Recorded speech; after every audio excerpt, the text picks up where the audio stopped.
क्यों? तो लिंग पुराण के अंदर और शिव महापुराण के अंदर वर्णन किया गया कि भगवान शंकर ने नंदी को वचन दिया था, सुनो नंदी। शंकर भगवान से नंदी कहता है हमारा भरण पोषण कैसे हो? शंकर भगवान कहते हैं नंदी मेरे शिवलिंग पर यदि, कई लोगों को थोड़ा ध्यान दीजिएगा, है बहुत कथा पर बहुत ध्यान देना, शिव महापुराण की कथा है, बार बार ऐसी कथा नहीं मिल सकती आपको। सुनोगे आप अपनी जगह पर, बहुत वक्ता हैं, बहुत प्रेम से बांचते हैं, और जो कथा रसतत्व से आपको मिल जाए उसको ले लीजिए महाराज। कोई वस्तु, कोई भोजन आप बनाकर लेकर गए हो, कोई पकवान आप बनाकर लेकर गए हो, कोई फल लेकर गए हो, यदि शिवलिंग पर वो पकवान, वो मिठाई, वो फल टच हो गया तो वो खाने के योग्य नहीं रहता, वो घर पर लेकर मत आना, मंदिर में ही छोड़कर। यदि भोजन, पकवान, मिठाई, शिवलिंग यहां पर है और भोजन का भोग तुमने इतनी दूर से लगाया है, फल इतनी दूर रखा है, वो शिवलिंग पर टच नहीं करा गया है, तो उस प्रसाद को, उस फल को आप पा सकते हो, उसको खा सकते हो। पर जो शिवलिंग पर टच हो गया फिर वो केवल नंदी, श्रृंगी, भृंगी, प्रेतों का, भूतों का, आहूतों का भाग होता है। प्रेत, भूत, आहूतों का, वो फिर खाने योग्य नहीं है। हाँ, यदि नर्मदेश्वर महादेव हैं, नर्मदा जी के जल से कोई शिवलिंग प्रकट हुआ है, नर्मदा जी के जल से, कोई कंकर से, नर्मदा के जल से अगर कोई शिवलिंग प्रकट हुआ है, उस शिवलिंग की स्थापना कहीं पर है या आपके घर में है, तो उसको कुछ भी टच हो जाए वो पा सकते हो, पर बाकी के शिवलिंग को स्पर्श किया हुआ नहीं पा सकते। केवल एक नर्मदेश्वर महादेव नर्मदा के जल से प्रकट हुए। कई लोग पूछते हैं ये सांप है कौन, ये सर्प है कौन, तो उसको बताओ ये भगवान शंकर के गले में जो एक सांप पड़ा हुआ है ये भगवान विष्णु हैं। और शंकर भगवान के सिर पर जो जटा में सांप दिखता है, वो हाथ में सांप बंधे रहते हैं, वो दो हाथों में, कमर पर, सिर पर, केशों पर जो सांप 5 नजर आते हैं वो, तो बताओ ये शंकर भगवान की 5 लड़कियां हैं, जया, विषहरा, शामली बारी, दो तली और देव। ये 5 लड़कियां भगवान शंकर के इर्द गिर्द घूमती हैं, आस पास भ्रमण करती हैं, सभी ये शिव की बेटियां भगवान शंकर के साथ भ्रमण करती हैं। 5 जया, विषहरा, शामली बारी, दो तली और देव, ये जो 5 पुत्रियां थी शंकर भगवान की, ये वासुकी को दी गई थी महाराज, क्योंकि ये सर्प की योनि में थी, इसलिए ये वासुकी नाग को प्रदान करी गई थी। वासुकी नाग कौन सा? जिसने मंथन कराया।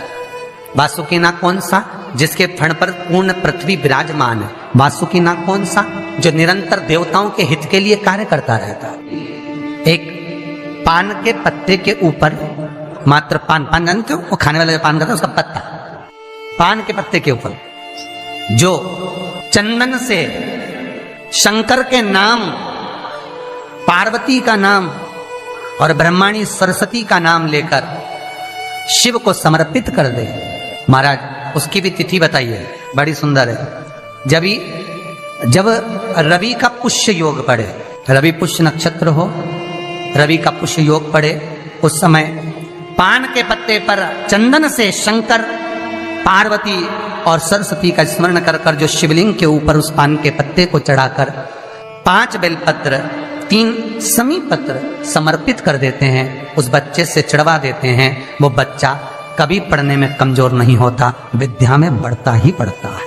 पलटकर माँ बाप को देखना ही नहीं पड़ेगा, बच्चे को कभी भी माँ को कहना ही नहीं पड़ेगा कि पढ़ने बैठ, वो खुद पढ़ेगा, रुचि से पढ़ेगा। 5 बेलपत्र, 3 समी पत्र समर्पित कर दें, भगवान शंकर का स्मरण करें और उस बच्चे को प्रणाम करवा कर वापिस लेकर आए, बच्चा विद्या में प्रबल होता है, विद्या प्रकट। भगवान शिव देने वाला है, सरस्वती को सर्वोदय। शिव महापुराण की कथा, लिंग पुराण की कथा, विष्णु पुराण की कथा, पद्म पुराण की कथा कहती है कि किसी वृक्ष के नीचे, जिन वृक्षों का गुणगान हमारे शास्त्र करते हैं, जिन वृक्षों का गुणगान हमारी पुराणे करती हैं, उन वृक्ष के नीचे अगर एक मंत्र का मन का भी फेरा जाए तो उसका पुण्य 1000 गुना प्राप्त हो जाता है, आप रूप प्राप्त होता है अपने आप जिस पुण्य को करना चाह रहे। मेरा बहुत निवेदन है महाराज, बहुत प्रयास करा करो, प्रयास करना। अगर हाथ के मनके की माला भी नहीं हो और किसी पीपल के पेड़ के नीचे 15 मिनट बैठने का मौका मिल गया, आंवले के वृक्ष के नीचे 5 मिनट बैठने का मौका मिल गया, किसी आंवले के वृक्ष के नीचे 5 मिनट बैठे हो ओम नमो नारायण का मंत्र का स्मरण कर लो, ओम नमो भगवते वासुदेवाय का जाप कर लो, बस उसका फल चौगुना हजारों गुना प्राप्त हो जाता है। शमी के पेड़ के नीचे बैठे हो, श्री शिवाय नमस्तुभ्यम का जाप करिए, चौगुना गुना फल मिलेगा, 1000 गुना फल। बेलपत्री के पेड़ के नीचे गए हो, ओम नमः शिवाय ओम का जाप करिए, फल मिलेगा। उस फल को हमें पाना है। कई लोग कहते हैं महाराज हम पूजन बहुत करते हैं, हम पाठ करते हैं, हम अर्चना करते हैं, हम व्रत रखते हैं, हम उपासना करते हैं, हम दान करते हैं, हम पुण्य करते हैं, हम सत्कर्म करते हैं, उसके बाद भी दुख क्यों है? हम पूजन तो कर रहे हैं। आपके पेट में दर्द हुआ, मान लो आपके सिर में दर्द हुआ, अब सिर में दर्द हुआ तो आपने गोली तो खाई, एनासिन भी खाई, क्रोसिन भी खाई, डिस्परिन भी खाई, कॉम्बिफ्लेम भी खाई, ना जाने कहां की गोलियां खा गए, सिर में दर्द था और 4-5 तरह की गोली खा गए। तुमने जब तो गोली खा ली और गोली खाने के बाद तुम्हें थोड़ा सा असर भी हो गया, पर इतनी गोलियां जो खाई है तो बाद में रिएक्शन तो करेगी, कुछ तकलीफ तो देगी, कुछ गर्मी तो करेगी, बीपी शुगर ऊंचा नीचा कर सकती है, नहीं पाई। उसी तरह मंत्र, माला, पाठ, जप, अनुष्ठान फल कब देते हैं और फल कब नहीं देते, ये शिव महापुराण की उमा संहिता कह रही है। शिव महापुराण का उमा खंड, पार्वती खंड को अच्छे से पढ़िए तो उसमें बताया है, उसमें वर्णन किया है। हम पाठ करने बैठे, इतनी बड़ी पोथी लेके लोग बैठ जाते हैं, पहले राम रक्षा स्तोत्र पढ़ लिए, फिर ये पढ़ लिए, गीता जी का अध्याय पढ़ लिया, ये पढ़ लिया, ये चालीसा, दुर्गा चालीसा, शिव चालीसा, तांडव, ये मंत्र जप लो, वो मंत्र जप लो, फिर कोई महाराज बता गया वो मंत्र जप लो, फिर कोई महाराज बता गया वो मंत्र जप लो, ये वाला देवता ला के अलमारी में रख लो। इतनी बड़ी पूजन की अलमारी, बस इतनी बड़ी, ज्यादा से ज्यादा होगी तो इतना बड़ा पूजन का घर, कमरा, उसमें इतना सारा देवता। रामेश्वर गई तो उनको ले आई, जगन्नाथ जी गई तो उनको ले आई, द्वारका गई तो उनको ले आई, वृंदावन गई तो उनको ले आई, महाकालेश्वर गई तो उनको ले आई, सारा देवी देवता वहीं बैठा, पितृदेव, ये देव, कुल देवी, शंख देव, घंटी देव, दिया देव, सब उसी में, गणेश जी, शंकर जी, हनुमान जी, राम जी, सब भरा बड़ा।